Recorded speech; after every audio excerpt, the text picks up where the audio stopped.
Hi everyone. In this video, I wanted to briefly take a look at regression and how it's applied to forecasting. We did spend a little bit of time on this, but hopefully this will bring back another example and clarify any issues that you may have in the process when it's used and how to calculate it as well. Okay, so I've set up a small little table here where we've got some actual demand over time. So in this case, I'll just fictitiously assume that we've got 12 months worth of data here that we actually have demand on. And we're looking at 13 and 14 and saying, hey, for those additional months, what would be my forecast if I was to use linear regression, simple linear regression? And you may have heard this referred to as a trend line. Excel certainly refers to it as a trend line often, or the least squared method. And we'll talk about what that means in a second. One formula that is important to this whole process is our slope intercept formula, which is equal to y equals mx plus b. And you'll see why at the end of this, why it is extremely important for us. And Excel actually gives this to us when we use the tool. So we don't really have to figure out the slope and the y-intercept ourselves, but we can, and it's very, very easy to do. So just so that we're clear, because in some of our formulas, we have different values representing different letters. So in this particular slope-intercept formula, m in this equation is actually equal to slope, and b is equal to the y. B is equal to the y-intercept. Y-intercept, which is where, if the line were to touch the y-axis, the vertical axis, where would it touch that axis? Okay, so why don't we start with a graph, and hopefully that will help to clarify.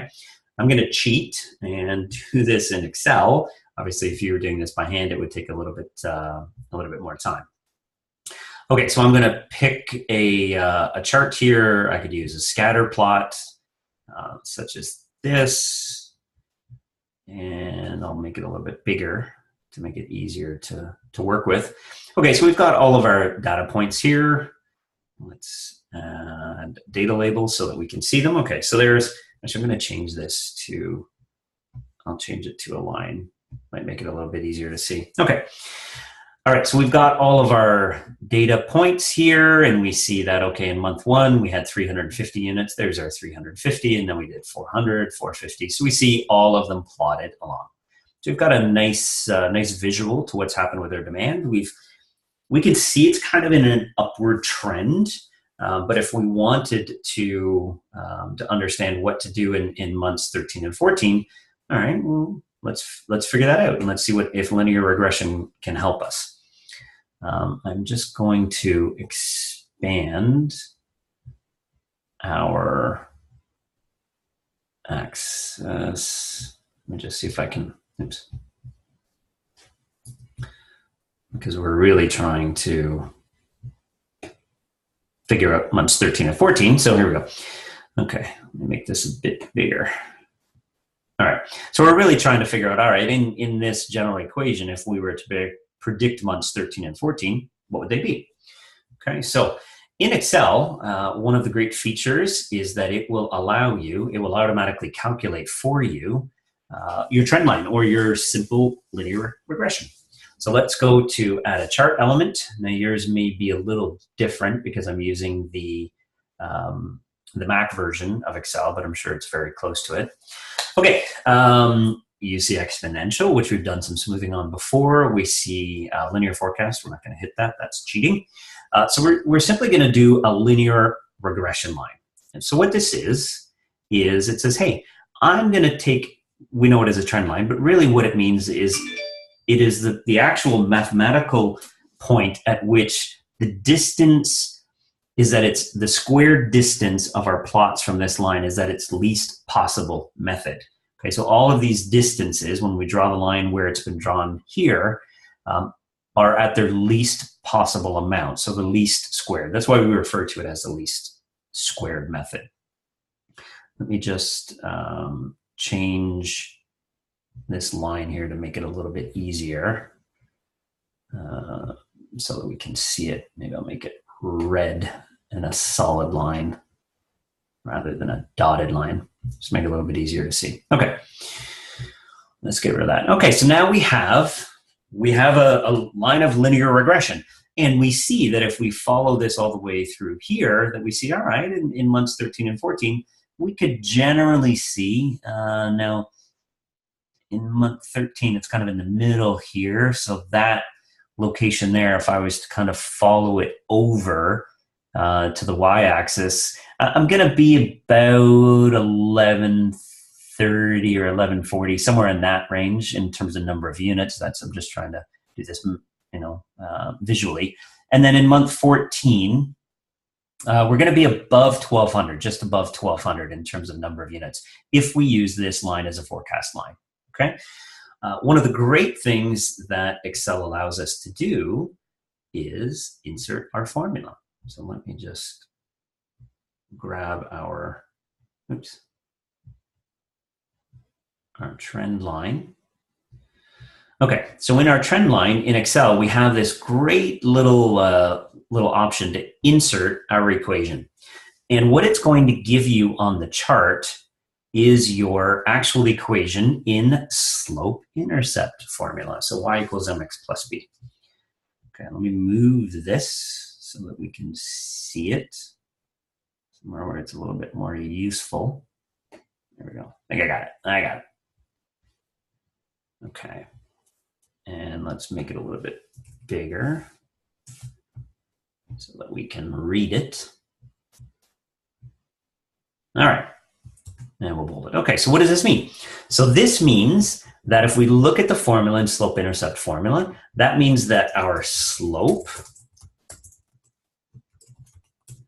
which is our rise over our run, it's simply, how much do we go up when we go over? That's our rise.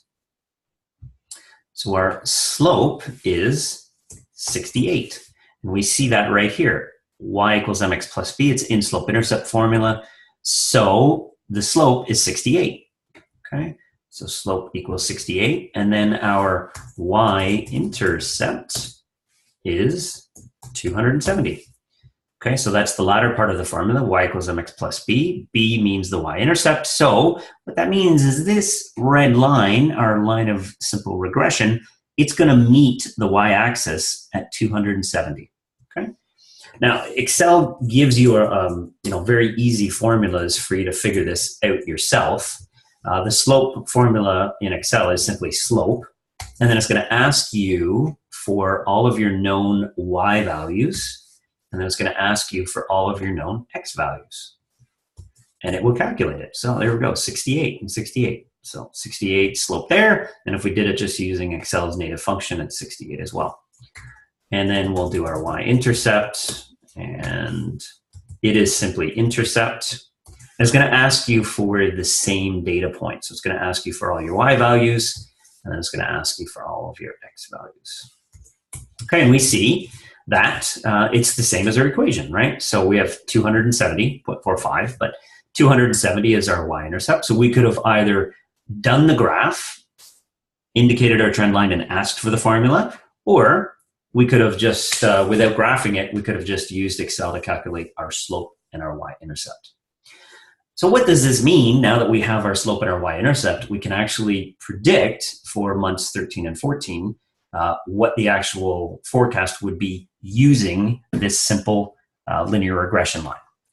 So we know that the y-axis intercept, or the point at which y is equal to 0, is 270. The interesting thing is that this line is constant. There's no bend. It's not like our smoothing line that has a curve to it. So it's consistent. So what this means is that every time we go over 1 on the x-axis, we're going up 68 units. We're going up the value of your slope. So now we don't know what number 1 is right away. We know that our actual data demand is 350, but you see the red dot is a little bit below that 350 line. So it's going to be just a bit below 350, right? But the easy thing to do is we know, or it's very easy to calculate that because we know where we start. So we start at 270, right? We start 0 at 270. And every time we go over 1, we add our slope. So we're going to add our slope value to that. So which means that that first red dot of our regression line actually falls at 338 units. And since we know that, now all we have to do is project these out. Every time we go over 1, we go up 68 units. We go up the value of our slope. Over 1, up 68. Over 1, up 68.